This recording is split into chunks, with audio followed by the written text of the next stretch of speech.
Hi computer lovers. My son, 8 years, wanted me to teach him programming. What do you want to program? I asked. A burglar trap, he said. So a device that detects if burglars come into the house. I said, no, that is hard to do. But then I thought, didn't I just do this cloud architect certification?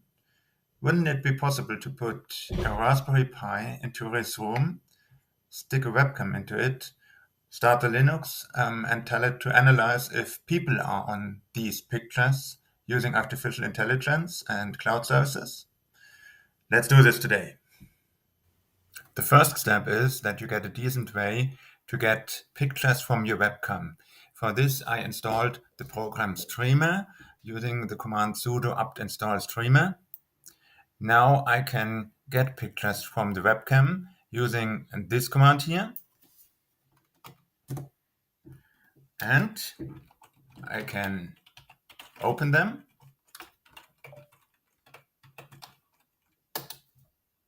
And this is what I got from the webcam.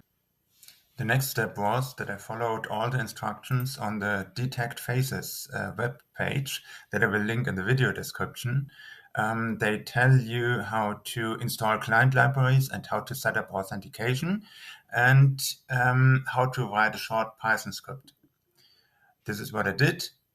And afterwards, I can call this Python script. I called it face.py.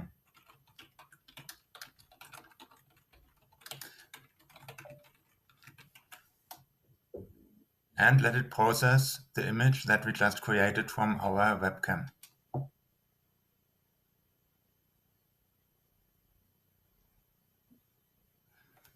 And the script now says that one face got detected. If there were two faces on the picture, it would say face detected 2 times. You can see that on GitHub. In case you do not trust me, I have another JPEG here right on this computer. It's called seerosen.jpg. It does not contain a face, as you can see. And when I pass this one to my Python script,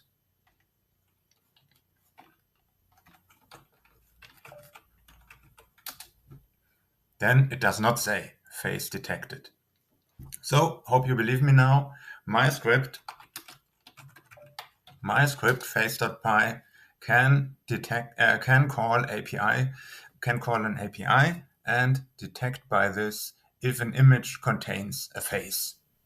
So what we have done today is face recognition, and to turn this into a real burglar trap, we need, of course, automation. So we will put this thing into crontab so that it runs every minute and that it makes a police siren whenever it detects a face in my son's room. And this will be big fun. And wait for the next part of this video.